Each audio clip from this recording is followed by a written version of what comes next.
ህንፃ እንደምታዩት የወረዳው የአስተዳደር ህንፃ ግንባታ ሂደት ነው።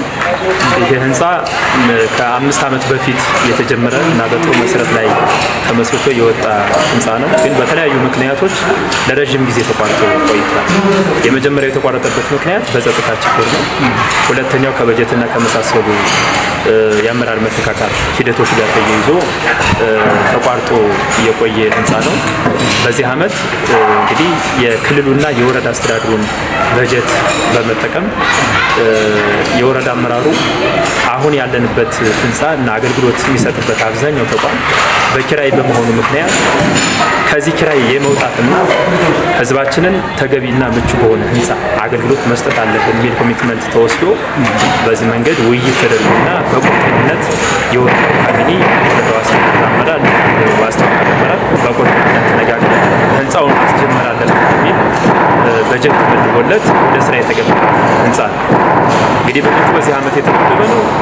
ነገር ግን በተለያዩ ምክንያቶች እየተጓተተ መጥቶ ከግንቦት የመጀመሪያው ሳምንት ጀምሮ ህንፃ ወደ ግንባታ ይገባ እና እንደምታዩት በጣም በጥሩ ፍጥነት ነው እየሄደ ያለው። ከ20 በላይ ክላሶችን ያካተተ ነው። ከ20 በላይ ጥሩ ቢሮዎች እና የተሻለ አገልግሎት ሊሰጥባቸው የሚችሉ ቢሮዎችን ያካትታል። ህንፃው በስሩ ከአሁን በፊት ያልነበሩ ለምሳሌ የአንድ መሰብ አገልግሎት አካትቷል።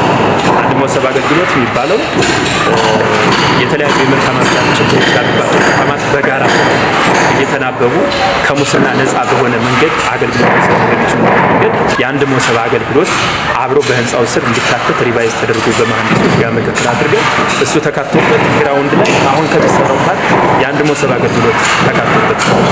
ሌላኛው ከአሁን በፊት የኢንተርኔት አገልግሎት የለውም ነበር ህንፃ። ስለዚህ ኢንተርኔት በአዲስ እንዲካተት ተደርጎ የኢንተርኔት ኢንስታሌሽን ጭምር ተካቶበታል። ሌሎች የደህንነት ካሜራዎች አልነበሩ። የደህንነት ካሜራም ጭምር ከመጀመሪያው መሰረት አሁን ካለው ቢሮ ጀምሮ ተካቶ በዚህ መንገድ ዘመኑን በዋጀ መንገድ እንዲሰራ እና የተሻለና ምቹ የሆነ ማህበረሰቡ ምቹ በሆነ አግባብ አገልግሎት ሊያገኝ በሚችልበት መንገድ እየተሰራ ያለ ህንፃ ነው።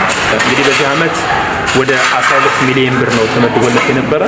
ግን ከገበያ ውድነትና ከመሳሰሉ ጉዳዮች ጋር የታችኛውን ግራውንድ ሊያስጨርስ ስላልቻለ እስካሁን ባለው ከተለያዩ ፕሮጀክቶች ማዞር 13.5 ሚሊዮን ብር ጥቅም ላይ ይውላል።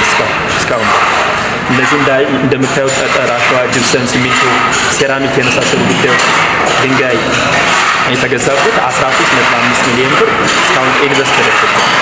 በቀጣይ ህንፃው ግንባታ ቀጣይነቱ የሚቀጥል ስለሆነ አሁን የተጀመረው የግራውንድ ስራው እስከ ነሐሴ 15 ባለው ጊዜ ውስጥ ተጠናቆ በክራይ ያሉ ሴክተሮች ወደዚህ የሚገቡበት እድል እናመቻቻለን ብለን እናስባለን።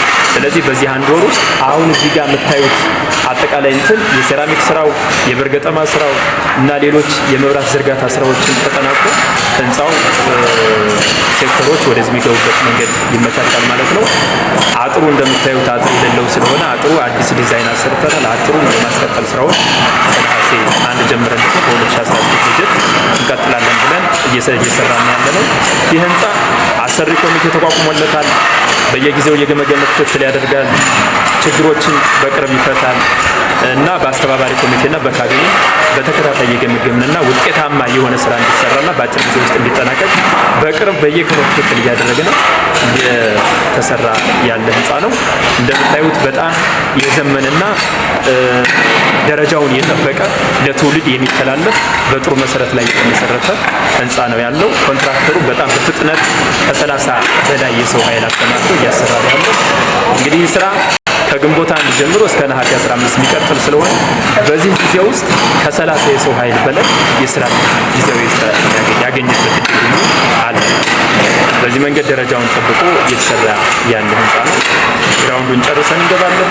ቀሪ ስራዎችን ደግሞ ከነሐሴ 15 ጋር በ2019 እያስቀጠልን በመንግስትም ህዝቡንም እያስተዳደርን ህንፃው ጅ+3 ህንፃ ነው ፕላኑ። ግን ከዛ በላይ የሚችል ስለሆነ ሪቫይዝ እያደረግንና ከመሀንዲሶች ጋር የተሻለ ሰርቪስ ሊሰጥ የሚችልና ሁሉንም የወረዳውን ተቋማት እዚህ ህንፃ ላይ አገልግሎት ሊሰጡ የሚችሉበት ምቹ ሁኔታ ለማመቻቸት አልመንና በትኩረት እየገመገምን እየሰራን ያለነው ስራ እንደሆነ ልንገር ነው።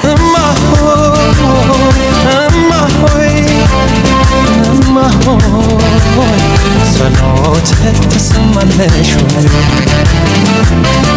እማ ሆይ እማ ሆይ እማ ሆይ ስለትሽ ሰመረልሽ ወይ